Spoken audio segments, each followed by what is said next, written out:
Hello everyone. Last lecture में हमने SR flip flop cover किया। ओके, तो मैंने लास्ट में आपको ये बताया था कि हम किस तरीके से याद कर सकते हैं कि डी फ्लिप फ्लॉप कैसे डिज़ाइन किया जाता है और क्यों डिज़ाइन किया गया। और एसआर फ्लिप फ्लॉप में मुझे क्या प्रॉब्लम आ रही थी, जैसे मैंने आपको बताया कि उसकी फर्स्ट कंडीशन और उसकी last condition means zero zero की अगर हम बात करें तो जीरो जीरो पे मुझे कोई भी आउटपुट में चेंज नहीं मिल रहा था। और अगर मैं वन वन की बात करूं तो मुझे वहां पे नॉट डिटरमाइंड मतलब कि अनडिफाइंड आंसर्स मिल रहे थे। ओके, तो उससे हम ये समझ सकते हैं कि डी फ्लिप फ्लॉप को डिजाइन कैसे करना है। ओके, तो डी फ्लिप फ्लॉप बेसिकली होता है आपका delay flip flop. Delay flip flop का मतलब है कि ये आपके वैल्यूज में कोई चेंज नहीं करेगा। जो आप इनपुट पे अप्लाई करेंगे वही आपको आउटपुट में देगा, but with some delay.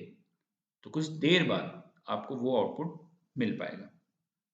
Clear? तो देखिए, सबसे पहले तो डी फ्लिप फ्लॉप कैसे डिजाइन होगा। अगर मैं positive edge trigger D flip flop की बात करूं तो क्या होगा। देखिए, डी एक सिंगल इनपुट है, दो आउटपुट्स आएंगे क्यू और क्यू बार, और यहां पर आपको एक क्लॉक देनी पड़ेगी।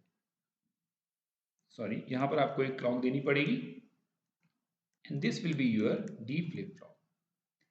अब डी फ्लिप फ्लॉप को डिजाइन कैसे किया जाता है और कैसे याद रखना है इसको, तो आप इसको ऐसे याद रख सकते हैं कि मेरे पास एस आर फ्लिप फ्लॉप में चार कंडीशन थी और उसमें से ये मेरे काम की नहीं है, ये मेरे काम की नहीं है। तो मुझे सिर्फ इन दो कंडीशंस के साथ काम करना है।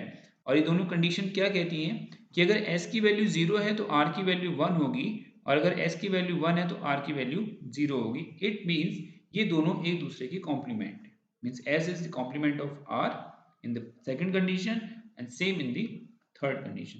तो ऐसा हमें कब मिल सकता है, जब हम जो भी इनपुट में वैल्यू आ रही होगी और इन दोनों के बीच में हम क्या करें, एक इन्वर्टर अप्लाई कर दें। सपोज देखिए, अगर आपने यहाँ से कोई डेटा दिया जिसकी वैल्यू 0 है, तो एस में अगर आप 0 अप्लाई कर रहे हैं, वैल्यू दे रहे हैं, तो अगर आप एक इन्वर्टर अप्लाई कर देंगे इसके बीच में यहाँ पर, तो डेफिनेटली दूसरा इनपुट जो जाएगा वो क्या जाएगा, 1। आई होप ये पॉइंट आपको क्लियर हुआ होगा। अगर आपने इनपुट पे 0 वैल्यू दी, तो अगर डायरेक्ट आपने अप्लाई कर दिया एस इक्वल टू 0, और दूसरी कंडीशन आपको क्या चाहिए, आर इक्वल टू 1, तो भाई आर इक्वल टू 1 आपको कब मिलेगा, जब आप यहाँ पे एक इन्वर्टर से इसी इनपुट को, इसी डेटा को एक इन्वर्टर के थ्रू पास कर देंगे। सेकंड कंडीशन, अगर आपने सेकंड कंडीशन क्या कहती है, अगर आपने डी की वैल्यू को 1 रखा है, तो अगर आप डायरेक्ट पास कर रहे हैं तो एस इक्वल टू क्या हो जाएगा, 1 हो जाएगा। डी की वैल्यू 1 है, उसको आपने इन्वर्टर के थ्रू पास किया, तो वो आपको आर इक्वल टू क्या दे देगा, 0। क्लियर? तो देखिए, दोनों कंडीशन मिल गई आपकी। एक बार आपको क्या मिल गया, S equal to 0, R equal to 1। Second time आपको क्या मिल गया, S equal to 1, R equal to 0। Okay, तो आई होप इतनी बात समझ में आ गई होगी कि ये कंडीशन दोनों मैंने कैसे जनरेट करी। तो देखिए, यही मेरी दो डिजायर्ड कंडीशंस थी जिनको मैंने इसकी हेल्प से सॉल्व कर लिया। तो मुझे क्या करना है, मुझे सिंपल एक एस आर फ्लिप फ्लॉप में, देखिए ये एस आर फ्लिप फ्लॉप है, इस एस आर फ्लिप फ्लॉप के ये दो इनपुट्स थे एस और आर, उसमें जो डेटा मैं दे रहा हूँ, जो इनपुट मैं दे रहा हूँ, एक इनपुट तो डायरेक्ट अप्लाई करना है और दूसरे इनपुट को इन्वर्टर के थ्रू पास करना है। क्लियर? तो एक इनपुट आपका डायरेक्ट आ जाएगा और दूसरा इनपुट आपका इन्वर्टर के थ्रू आएगा। ओके, तो ये बन गया आपका डी फ्लिप फ्लॉप का सर्किट। आई होप ये पॉइंट समझ में आ गया सबको, आपको क्लियर? कोई भी डाउट है आप कमेंट बॉक्स में लिख सकते हैं। अब हमें इसकी ट्रुथ टेबल और इसकी एक्साइटेशन टेबल को सॉल्व करना है।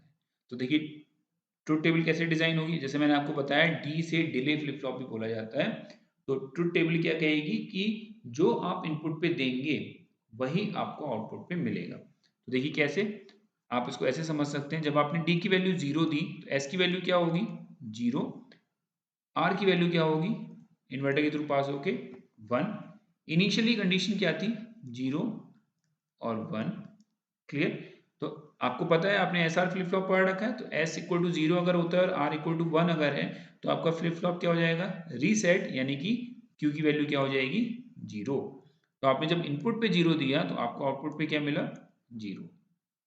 इसी तरीके से जब आप इनपुट पे क्या देंगे, 1, आप इनपुट पे देंगे 1, तो ये इन्वर्ट होके आउटपुट पे क्या जाएगा, यहाँ आर पे क्या जाएगा, 0।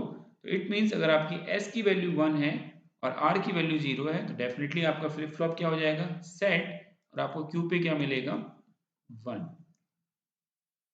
तो जब डेटा की वैल्यू 1 होगी तो आपको आउटपुट पे भी क्या मिलेगा, 1। तो 1 पे 1 मिल रहा है, 0 पे 0 मिल रहा है। तो यही इसकी ट्रुथ टेबल कहती है कि जब आप D की वैल्यू 0 अप्लाई करेंगे तो Q की वैल्यू मीन्स प्रेजेंट स्टेट आपको 0 मिलेगी, उसका कॉम्प्लीमेंट आपको 1 मिलेगा। जब आप 1 अप्लाई करेंगे तो आपकी वैल्यू 1 मिलेगी आपको आउटपुट में, और उसका कॉम्प्लीमेंट 0। क्लियर? तो यहाँ पे आप समझ सकते हैं। अगेन ट्रुथ टेबल में आप क्या करेंगे, प्रेजेंट स्टेट की दो वैल्यूज लेंगे, एक बार 0 और एक बार 1। तो आपने कहा कि D की वैल्यू मैंने 0 अप्लाई करी, means your D data is 0 and your present state Qn is 0. Okay, so your next state will be 0 for Q equal to 0.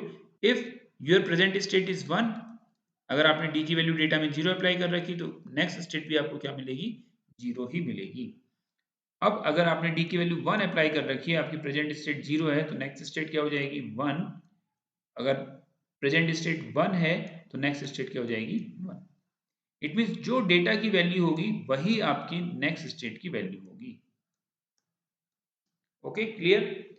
I hope D flip flop की ट्रुथ टेबल भी आपको समझ में आ गई होगी। अब हम इसकी एक्साइटेशन टेबल डिजाइन करते हैं। तो सिंपल एक्साइटेशन टेबल क्या कहती है कि आपको एक बार प्रेजेंट स्टेट और नेक्स्ट स्टेट को इनपुट कंसीडर करना है। तो Qn और Qn+1 आपके इनपुट्स हो जाएंगे। कितने कॉम्बिनेशन बनेंगे दो इनपुट्स के, 4। तो 0 0 0 1 1 0 1 1।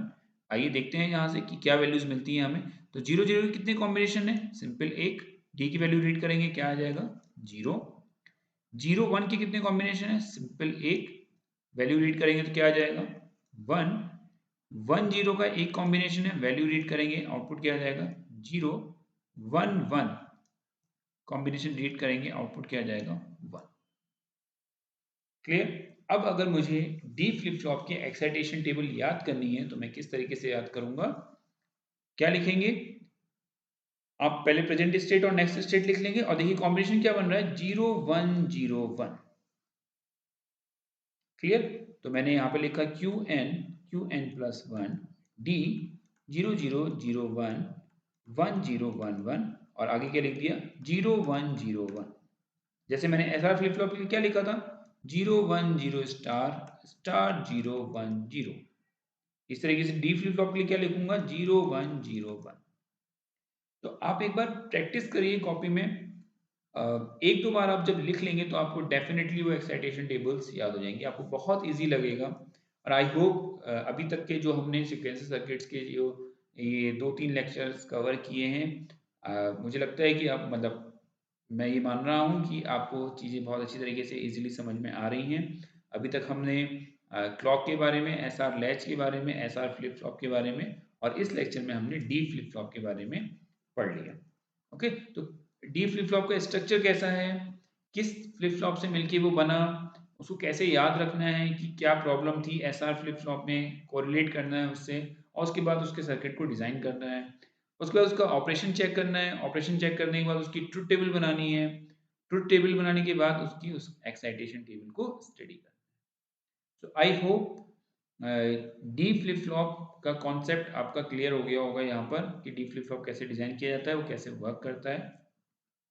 नेक्स्ट लेक्चर में हम जेके फ्लिप फ्लॉप कवर करेंगे और उसके बाद फिर आपका टी फ्लिप फ्लॉप कवर करेंगे। जेके फ्लिप फ्लॉप कैसे बना, अगेन फिर हम वापस एसआर फ्लिप फ्लॉप में जाएंगे और ये समझेंगे कि एसआर फ्लिप फ्लॉप से जेके फ्लिप फ्लॉप कैसे बनाया जाता है, और जेके फ्लिप फ्लॉप की स्पेशल कंडीशन को यूज करके हम टी फ्लिप फ्लॉप डिजाइन करते हैं। तो आज के लेक्चर के लिए इतना ही। इस लेक्चर में मैं डी फ्लिप फ्लॉप ही कवर कर रहा हूँ, नेक्स्ट लेक्चर में मैं आपको जेके फ्लिप फ्लॉप पढ़ाऊंगा। ओके, सो आई होप आपकी समझ में आया होगा। इसको रिवाइज करिए, सीक्वेंशियल के सारे सर्किट्स को पढ़िए। आपको कोई भी डाउट है आप कमेंट बॉक्स में लिखिए। सो आज के लिए इतना ही, थैंक यू।